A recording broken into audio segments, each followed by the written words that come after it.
আর ফিল্মে আমার একটা বন্ধু আছে, বড় ভাই বন্ধু, এছাড়া ফিল্মে আমার তো বন্ধু।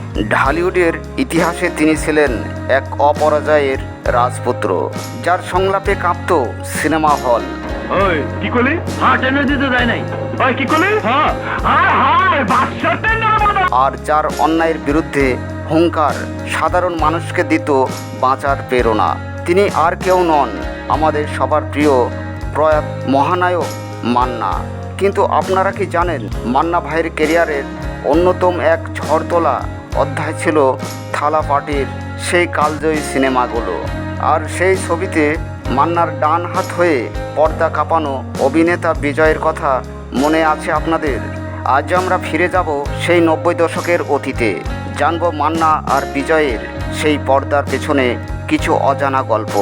তাই ভিডিওটি ভালো লাগলে লাইক দিয়ে চ্যানেলটি সাবস্ক্রাইব করে পাশেই থাকুন।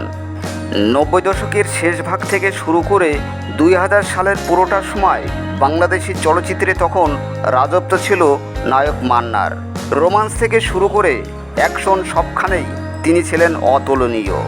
বিশেষ করে মান্না যখন প্রতিবাদী চরিত্রে পর্দায় হাজির হতেন, দর্শকরা তখন আবেগে আত্মহারা হয়ে যেতেন।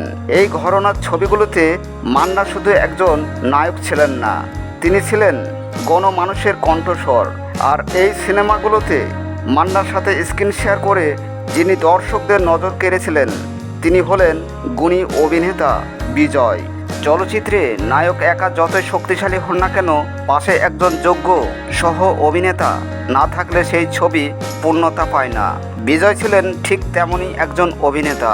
মান্না ভাইয়ের সাথে বিজয়ের পর্দার রাসায়ন ছিল দেখার মতো।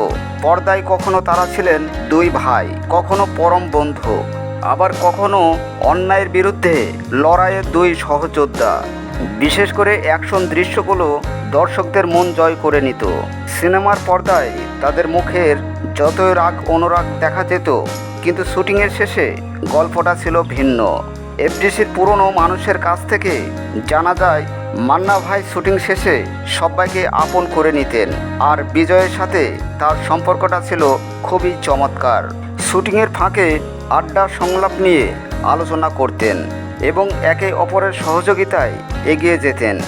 বিজয় সবসময় মান্না ভাইয়ের কাজ এবং সাধারণ মানুষের প্রতি ভালোবাসার প্রশংসা করতেন। আজ মান্না ভাই আমাদের মাঝে নেই, কিন্তু বিজয়ের মতো সহশিল্পীদের স্মৃতিতে তিনি আজও বেঁচে আছেন, একজন সত্যিকারের অভিভাবক হিসাবে। আমাদের কইছে তো হবে না, আমাদের কইছে। আর ফিল্মে পৃথিবীর কোনো জগৎ যদি থাকে, চলচ্চিত্র জগৎ, এর মতো স্বার্থপর জগৎ পৃথিবীর কোনো জায়গায় নেই।